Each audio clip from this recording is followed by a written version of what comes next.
The chamber was hushed, the kind of silence that feels like it carries weight. All eyes fixed on the long bench above, where Clarence Thomas leaned forward, his voice cutting through the air with the severity of a gavel strike. "You," he declared, each syllable sharpened with decades of authority, "are disrespecting tradition." The words echoed, bouncing off marble walls that had heard centuries of judgments.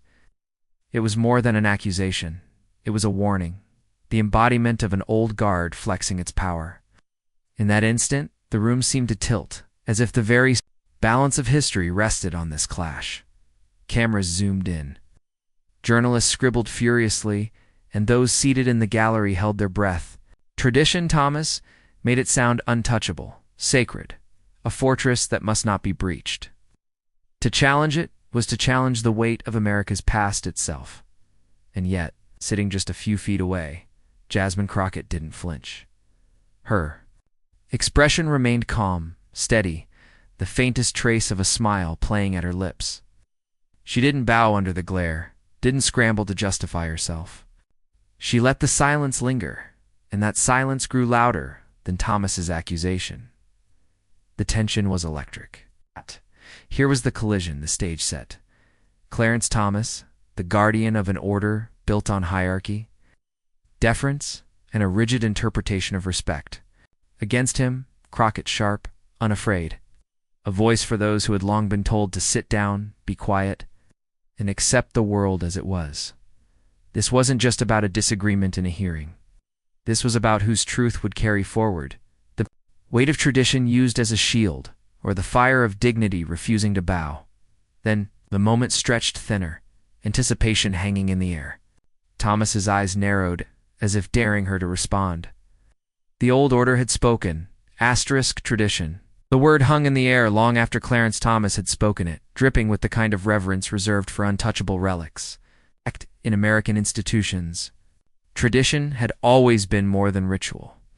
It was a weapon wielded to enforce continuity, to remind the challengers of their place. From the marble steps of the Supreme Court to the hushed corridors of Congress, invoking tradition was like calling on the ghosts of the Founding Fathers themselves. It silenced dissent before it had the chance to breathe. And Thomas knew this. To him, tradition wasn't merely a guideline. It was the shield protecting an order he had spent a lifetime defending. By accusing Jasmine Crockett of disrespecting tradition, he wasn't just criticizing her conduct. Line in the sand, positioning himself as the voice of continuity, the arbiter of what respect should look like in America. But beneath the surface, that word carried another weight: exclusion. For generations, tradition had been invoked to keep certain voices out. Women who raised their voices too sharply were told to step aside for decorum. People of color who demanded justice were scolded for breaking with tradition. Immigrants who sought belonging were reminded that their roots did not stretch back to Plymouth Rock. Tradition, in practice, had often been a velvet curtain concealing hard lines of power. That was the context pressing down on Crockett now. She could feel the entire room waiting, wondering how she would move. If she stayed silent, the insult would calcify, validating Thomas's framing that she was somehow outside the circle of legitimacy, a violator of sacred order. Yet if she spoke, she risked immediate backlash. A congresswoman challenging. A Supreme Court justice was no small act. Cameras would seize on every inflection.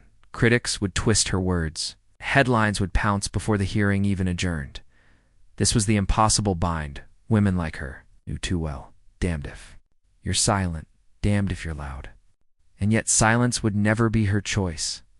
Because this wasn't just about her. It was about everyone watching who had ever been told they didn't belong under the canopy of tradition. The stakes towered over the room. Thomas's accusation wasn't just a reprimand, it was a test. Could Crockett, a black woman unafraid of her own voice, step into the line of fire without flinching? Could she redefine respect on her terms, rather than accept the definition handed down by those who never had to fight for their place? Every camera, every pen, every whisper was waiting for the answer. What she would say next could either cement the old order or crack it wide open. This wasn't just about respect. It was about who defines America's future. Would it be held hostage by the guardians of tradition, or reshaped by those bold enough to demand a new definition, one rooted in dignity, equality, and truth? Clarence Thomas was no stranger to invoking the past. For decades, he had built his identity on the granite foundation of tradition. To his supporters, that made him a pillar of stability, a justice who refused to bend with the winds of progress. To his critics, it made him something else entirely, a man frozen in time. Clinging to rituals and rules that no longer served the America of today, his story was not without irony. Born into poverty in Pinpoint, Georgia, Thomas had once stood as a symbol of possibility. The grandson of a sharecropper, raised by a stern grandfather who preached discipline, Thomas embodied the bootstraps narrative that America loved to celebrate. His early life suggested he might become a bridge, someone who understood how tradition and progress could coexist. But instead of becoming that bridge, Thomas turned himself into a fortress. On the Supreme Court, his rulings often echoed the voice of the past. He championed originalism, the belief that the Constitution must be interpreted exactly as it was understood centuries ago. To Thomas, the framers' vision was sacrosanct. But what did that mean in practice? It meant opposing expansions of voting rights, questioning affirmative action, and standing firm against the very movements that sought to widen the circle of equality. Each decision felt like an echo from another century, dressed up as fidelity to the law. And then there were the contradictions. For a man who spoke so often about integrity and tradition, his career was clouded with controversy. The Anita Hill hearings had left scars on the national conscience, raising questions about credibility, power, and silence. Yet Thomas emerged from that crucible, not humbled, but hardened. He wielded the language of victimhood, claiming he was the target of a high-tech lynching, while simultaneously dismissing the lived experiences of others who came forward with their truths. Tradition, in his hands, became both shield and sword, shielding him from accountability, while slicing away the credibility of those who challenged him. This was the arrogance at the heart of Clarence Thomas. Tradition was not just an idea, it was his weapon. When movements rose demanding progress, be it for racial justice, women's rights, or immigrant dignity, Thomas invoked the old ways like a priest guarding a sacred altar. To disagree with him was not merely to hold a different view. It was in his framing to betray America's very soul. But beneath the solemnity of his rhetoric lay fear. Thomas understood better than most that America was changing. Faces in Congress were not the same as when he first took the bench. The voices were louder, more diverse, more unwilling to bow before marble pillars.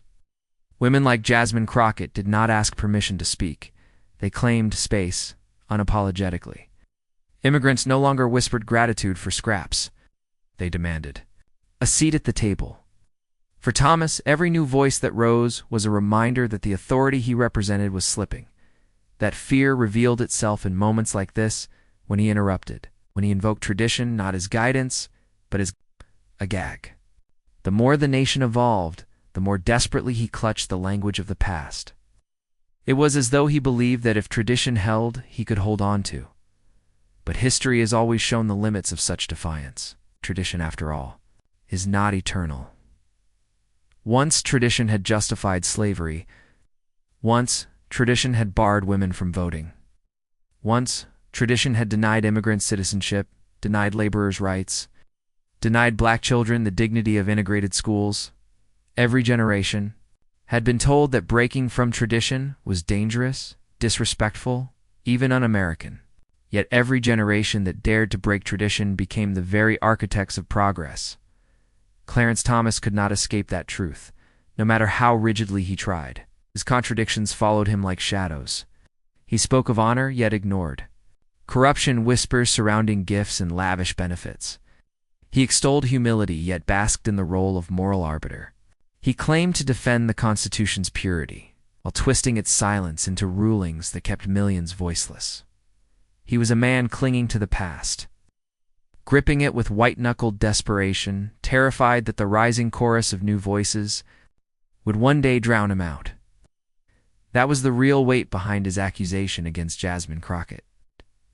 It It wasn't just about her words. It was about everything she represented, the future. Unafraid to speak, unwilling to bow, unshaken by the ghosts of the old order.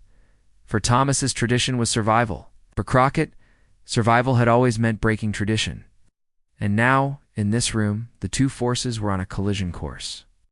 Jasmine Crockett's story didn't begin in the halls of Congress. Under the lights of C-SPAN cameras or the scrutiny of political commentators, it began on the ground, where laws and policies weren't abstract debates but daily realities that shaped the lives of her neighbors, her clients, and her community.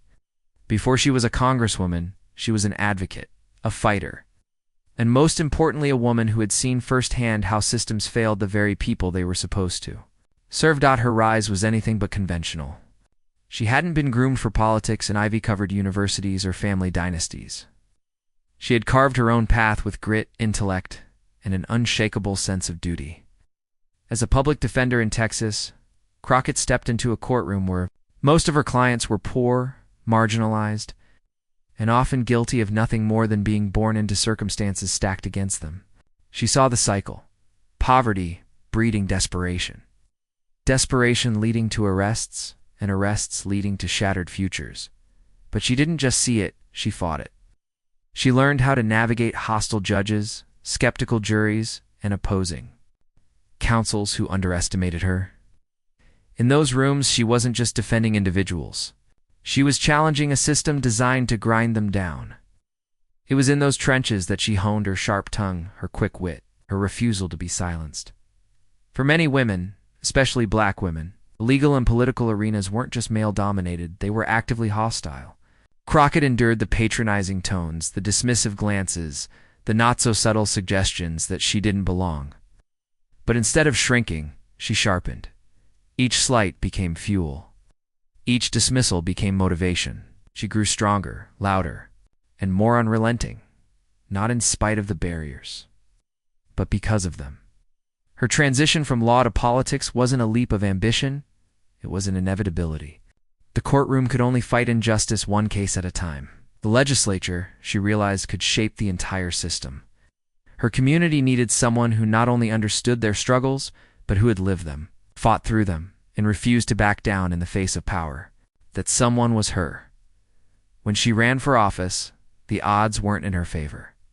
She faced opponents with deeper pockets and more established networks. But Crockett had something money couldn't buy: authenticity. She didn't speak from polished talking points. She spoke from memory, from scars, from the kind of truth that couldn't be manufactured. People recognized that. They saw in her someone who didn't just promise to fight for them, but already had. Her campaign wasn't built on tradition, it was built on people. Volunteers came from every corner of her district, not because they had been politically mobilized before, but because Jasmine Crockett gave them a reason to believe they could. Single mothers knocked doors with strollers in tow. College students skipped class to phone bank. Retirees who had long given up on politics showed up with clipboards in hand. This wasn't politics as usual. This was politics reborn, powered by people who finally saw themselves reflected in their representative, and she won. Not because the establishment crowned her, but because the people lifted her as a congresswoman. Crockett carried those same people into every room she entered. Her speeches weren't dressed in academic jargon. They were grounded in lived experience. When she spoke of healthcare, she spoke of families she knew who rationed insulin. When she spoke of education, she remembered classrooms that lacked textbooks. When she spoke of justice, she carried the faces of clients who had been wrongfully accused. Each word she delivered was laced with the weight of real lives. But her presence in Congress, it was more than symbolic. It was revolutionary. In spaces dominated by long traditions and older men who treated the chamber like their inheritance, Crockett was a disruptor. It's not because she disrespected tradition, but because she refused to let tradition be weaponized against progress. She knew the difference. She respected the traditions of community elders guiding the young, neighbors supporting one another, families sharing what little they had. Why? But the kind of tradition Clarence Thomas invoked, that was different. That was a selective reading of history, a way to justify exclusion while cloaking it in reverence. Crockett had seen too many lives destroyed in the name of order, custom, or the way things have always been. For her, tradition wasn't sacred if it caused suffering. Her colleagues learned quickly that Crockett didn't come to Congress to be quiet. She came with sharp questions, sharper rebuttals, and the conviction that accountability wasn't optional. When powerful figures tried to steamroll her, she pushed back harder. When she was told to wait her turn, she made her turn. And when she was underestimated, she turned underestimation into humiliation for those who dared to dismiss her. Her resilience was not just a personal trait. It was a necessity. Every barrier she broke through, every room she entered, every debate she won was part of a larger struggle to make space where space had long been denied. And with every victory, she carried her community's voice a little louder into the national conversation. By the time Clarence Thomas accused her of disrespecting tradition, Jasmine Crockett was more than ready. She had been preparing for that moment her entire life, not in lecture halls, but in courtrooms, community centers, campaign trails, and congressional hearings. She had battled systems that were bigger than him, endured attacks that were harsher than his, and faced down institutions more intimidating than the Supreme Court's shadow. For Thomas, tradition was a shield to protect his power. For Crockett, tradition was something to be redefined, reshaped by the people it had long ignored. She didn't come to destroy tradition. She came to expose how it had been abused.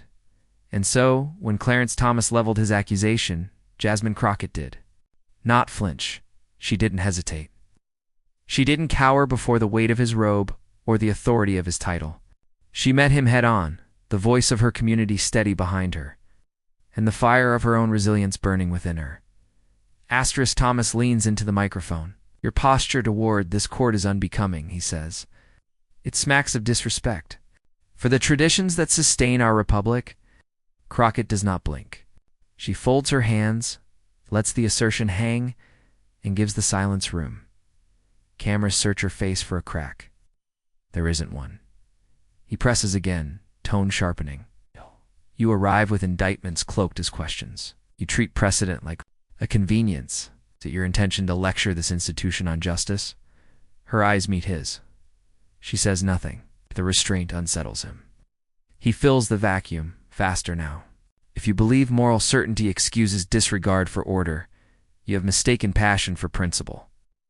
A ripple moves through the gallery. Porters hover over keyboards, waiting for the line that will define the day. Crockett inhales, measured, as though calibrating the weight of every syllable. Still, silence. Thomas pivots, framing her as provocateur. "We are custodians, not crusaders." Seem eager to turn the bench into a stage. The phrasing is deliberate. Cast her as spectacle. Himself as steward, waits for protest, finds none, presses harder. "What you call courage looks, from here, like contempt." Her stillness answers louder than any interjection. She will not be dragged into a shouting match. She will not give him the optic he seeks. The shape of the moment hardens. He thumbs. "The Constitution. This document is not elastic because your coalition demands it. It is a contract with the dead, honored by the living. Do you grasp that, Congresswoman?" She considers the book, the bench, the faces that came expecting thunder. Her voice remains absent. The quiet grows until it feels architectural, a flicker. Of irritation? "Answer the question," he snaps. "Do you grasp the obligations of restraint?" Crockett finally speaks, only to request completion of his thought. "Are you finished, Justice?" The words are gentle, almost courteous. They cut anyway. He regathers his robe. He resumes slower, corralling impatience back into ceremony. "Tradition is the ballast that keeps this ship from capsizing in political storms. Your rhetoric drills holes in the hull." He pauses, offering a metaphor. To quote, "There is a difference between reform and rebellion." Crockett nods once, acknowledging the distinction without accepting the premise. She glances to the stenographer, a small kindness, and back to the bench. Her composure begins. To read is control. He senses it. The volume rises by a breath. Do not mistake indulgence for weakness.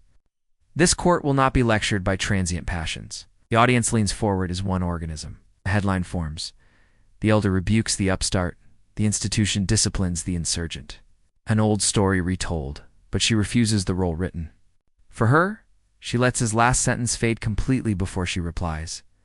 Justice, I'm listening. 5 words, a counterweight placed gently on the scale. No spike in pitch, no contempt, just a statement that recasts the dynamic. He has been speaking. She has been listening. The floor will hold both. He tries one more frame. Listening is not the same as respecting. Ice. The line attempts to weld silence to submission. She tilts her head. The room registers a subtle shift. Her patience is not paralysis. Precision. Even some skeptics notice the care with which she measures time. Thomas reaches for precedent, a lattice of citations designed to fence her in. He names cases, years, holdings, a parade of doctrine meant to outpace her breath. By these lights, he concludes, your critique veers into derision. For a long, loaded moment, the chamber was still. Justice Thomas sat upright, his words echoing faintly in the wood-paneled room. The weight of tradition pressed like a seal over his every syllable. He had invoked history, precedent, and reverence for the court itself. But Jasmine Crockett leaned forward, her eyes never leaving him. Her voice steady, measured, but unmistakably gathering force. Tradition, she began, the word landing like the strike of a gavel, isn't something you can demand. It's something you earn. The line hit like a low drum beat. A few murmurs rippled through the audience. Camera zoomed in, capturing the exact flicker of irritation crossing Thomas's face. He adjusted his glasses, shifted in his chair. Crockett did not let the silence linger long this time. She seized it, filling the space with cadence sharp enough to slice through the air. You speak of tradition as though it is untouchable, untarnished. But tradition is not divine. Tradition is the product of people, of choices, of actions, of integrity. And when integrity falters, so too does the tradition built upon it. A gasp, audible. Someone in the gallery muttered, "Wow." Crockett paused, allowing the echo of her words to sink in before she delivered the next blow. You tell me I disrespect tradition, but I ask you, what greater disrespect could there be than to hide behind tradition while ignoring justice? Greater disrespect could there be than to silence the people whose lives this court was meant to serve? She leaned in, her voice rising with each word. Not in volume, but in precision, each syllable punctuated like a strike on the bench. Tradition is not a shield to block accountability, it is a mirror.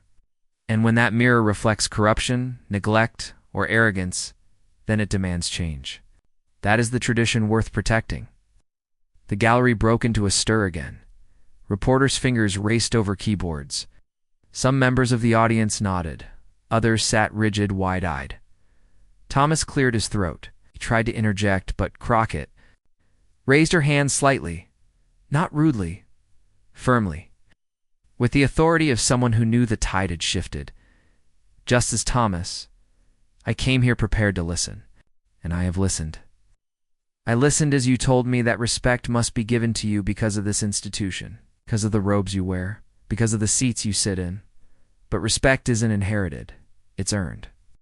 Her voice cracked ever so slightly on the word earned, not from weakness, but from conviction. The crack was human, authentic, and it pulled the crowd toward her. You want to speak of tradition? She continued, her words now rolling like thunder gathering strength. The truest tradition of America is not blind obedience to power. It is the relentless demand for liberty, equality, and justice. And that tradition does not bend itself to authority, it demands authority bend itself to the people. The chamber erupted with murmurs again. A journalist actually dropped their pen. The sound echoed absurdly loud in the charged silence. Crockett's cadence sharpened further, like a preacher at the height of a sermon. She gestured slightly now, her hand cutting through the air in sync with her rhythm. You accuse me of lecturing this institution. Let me be clear. I am not here to lecture. I am here to remind this court, remind the American people that the dignity of this body is not guaranteed by marble walls or ancient rituals. It is guaranteed by the justice it delivers. Thomas shifted again, visibly uncomfortable now. His jaw clenched. For the first time, he looked less like an immovable pillar and more like a man being pushed into retreat. Crockett saw it. She pressed harder. You say listening is not the same as respecting. I agree. Respect cannot be commanded, cannot be forced. It must be earned. And America deserves leaders who understand that. The words struck like a final gavel. The air left the room in a collective gasp. The phrase would become the headline, the clip that played endlessly on television. TikTok and newsreels alike. Her voice softened, but the edge remained. Sharp as a blade's tip. You may sit in the highest court of this land. You may hold the weight of precedent in your hand. But without the trust of the people, without their faith in your fairness, your authority is paper-thin. Tradition does not protect you from accountability. Tradition demands it. Every pause she took landed heavier than the last. The audience was now silent, not from indifference, but from awe. Crockett placed her hand flat on the table, grounding herself. Then, with deliberate calm, she closed the circle. Respect isn't inherited, it's earned. And if this court wishes to carry its traditions forward, it must earn that respect anew every single day, not for the sake of robes, not for the sake of power, but for the sake of the people of the United States of America. There was no applause. Protocol forbade it. But the silence that followed was louder than any ovation. Even the justices, stoic as stone, seemed shaken by the force of her words. Thomas's hand twitched, as though reaching for another rebuttal, but he stopped. He pressed his lips together, leaned back, and let the weight of her words settle like lead across the chamber. It was a reversal, slow but undeniable. The audience, once leaning in to watch her endure the scolding of an elder, was now leaning in for something else, to watch the elder retreat beneath the gravity of her truth. The camera zoomed in on Thomas, catching the subtle shift in his posture. He looked less certain, less unshakable. Meanwhile, Crockett's composure was absolute. The moment was cinematic. Almost unreal, a duel of words where silence had been her sword and conviction her shield. And now, with one final strike, she had left him wounded not by insult, but by truth. The last words she left hanging in the air seemed to echo across every marble wall. Respect isn't inherited. It's earned. And America deserves leaders who understand that. The chamber held its breath. The atmosphere was electric, trembling on the edge of explosion. Everyone knew they had just witnessed something that would ripple far beyond these walls. The silence in that courtroom hadn't even settled before the outside world erupted. Within seconds, phones lit up, fingers tapped furiously, and the words Jasmine Crockett had just unleashed began ricocheting across the nation. On Twitter, hashtags surged like a wave crashing through a dam. Hashtag respect is earned. Hashtag Crockett vs tradition. And hashtag mic drop moment. Each one carried the same electricity. The feeling that something seismic had just taken place. Clips of the exchange spread with viral velocity. A TikTok edit replayed her final line, overlaid with the words, "Respect isn't inherited. Earned." The soundbite became a rallying cry, stitched into thousands of videos, young people lip-syncing it, immigrant families sharing it with pride, activists posting it with captions like, "This is the leadership America needs." Late night. Shows didn't wait. One host played the clip in slow motion, the audience roaring with laughter as Thomas shifted uncomfortably in his chair. Another declared, "That's how you flip the script with truth, not tantrums." But it wasn't just comedy. Commentators across the political spectrum were forced to weigh in. Progressive pundits celebrated Crockett as a fearless truth-teller, a woman unafraid to call out the hollow weight of weaponized tradition. They painted her as a symbol of a new generation. Leaders who drew strength from their communities rather than old institutions. Even some moderate voices admitted the moment had struck a nerve. She didn't just win an argument, one op-ed wrote. She revealed how fragile the illusion of untouchable authority can be when faced with grounded dignity. For Clarence Thomas, the fallout was different. His defenders tried to frame the clash as disrespect, as an attack on the sanctity of America's heritage. But their arguments struggled to compete with the sheer virality of Crockett's words. For every column defending Thomas, there were hundreds of posts celebrating Crockett. The people weren't debating whether she'd gone too far. They were marveling at how perfectly she had cut through the noise. The ripple effects went beyond politics. Celebrities jumped in. Grammy-winning singer posted the clip with the caption, "This is what courage looks like." A blockbuster. Actor retweeted with a simple, "Teachers used it in classrooms to discuss courage in public life." Parents shared it with their kids, saying, "This is how you stand tall." The moment had become more than political theater. It was cultural shorthand for dignity, refusing to bow. Even on the ground, Crockett's community felt the surge. Local news in her district covered watch parties where people replayed the hearing like a championship game. One resident told a reporter, "It felt like she was speaking for all of us. Every time we've been told to stay quiet, to respect authority that doesn't respect us back." The pride was palpable, like a collective victory had been won. Meanwhile, opposition voices tried to regain footing. Conservative outlets painted her as reckless, a grandstander chasing viral fame. Yet their critiques rang hollow when juxtaposed with the raw, authentic clarity of Crockett's cadence. The people who watched her knew she hadn't been chasing clicks. The fire in her words was lived experience, sharpened by struggle. By the end of the week, Crockett wasn't just a trending figure. She was a symbol. Profiles labeled her the congresswoman who turned tradition on its head. Editorials asked whether this was a turning point for how America defines respect. The debate wasn't about Clarence Thomas anymore. It was about the values that would shape the country's future. Through it all, Crockett herself remained steady, refusing to gloat. When asked by a journalist about the explosion of attention, she simply said, "It wasn't about me. It was about truth." And truth has a way of carrying itself. The restraint only deepened her impact. Contrasting with the noise surrounding her, what began as a courtroom skirmish had transformed into a national mirror. People weren't just watching Crockett stand tall, they were seeing themselves in her stance.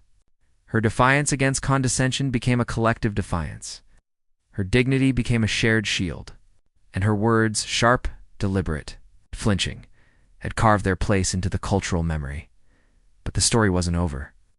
For all the shockwaves, for all the trending hashtags and viral edits, Crockett still had one more move to make. Because while her mic drop had electrified the room, her final words would elevate the clash beyond politics, beyond spectacle, into something deeper, a moral lesson that America could not ignore. The echo of Crockett's words had already rippled through the nation. But when she finally stepped back before the cameras to clarify her intent, the room held its breath. There was no gloating in her expression, no trace of triumph in her voice. Instead, her tone was measured, the kind of stillness that carries more power than shouting ever could. "This was never about humiliating Justice Thomas," she began, her eyes steady, her words deliberate. "It was about defending something. Bigger than him? Bigger than me? It was about truth, about dignity, about reminding this country that respect is not a crown you inherit. It is something you earn."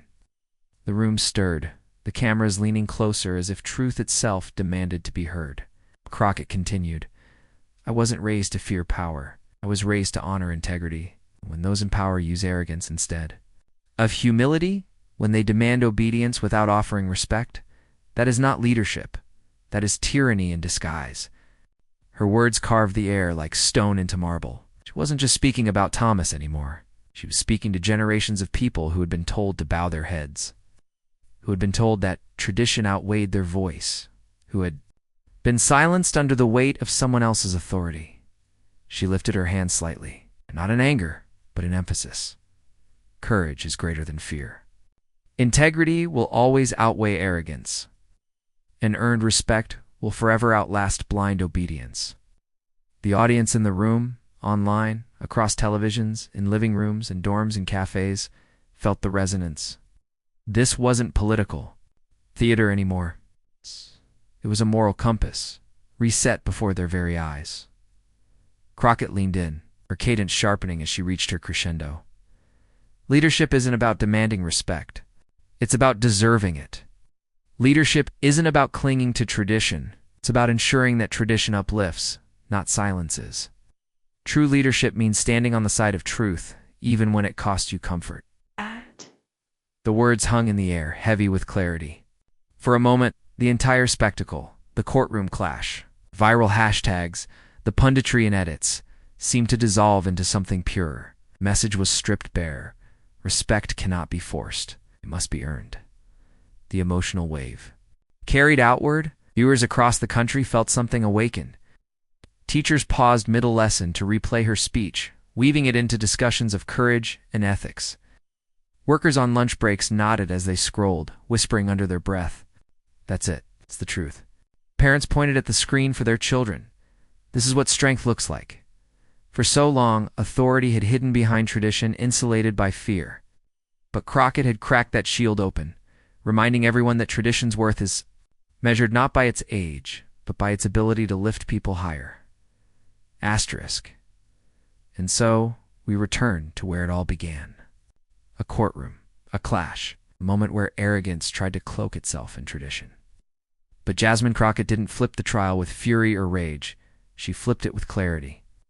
With courage and with the kind of moral precision that cuts through generations of noise. This wasn't just about a single exchange. It was about redefining what leadership should look like in America. Because a nation doesn't rise on hollow traditions.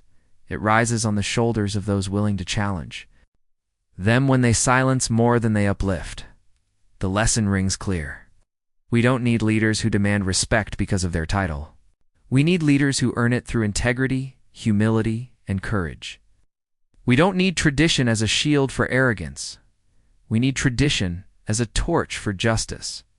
And now the question turns to us, what kind of voices will we uplift? What kind of leaders will we follow? What kind of people will we choose to become? If you believe in standing up to arrogance with dignity, subscribe, share, and let your voice be heard. Add your voice to this growing call for leadership that values truth over ego, justice over vanity, and courage over fear. Because in the end, truth always speaks louder than tradition. Those who carry it forward will always leave the loudest echo.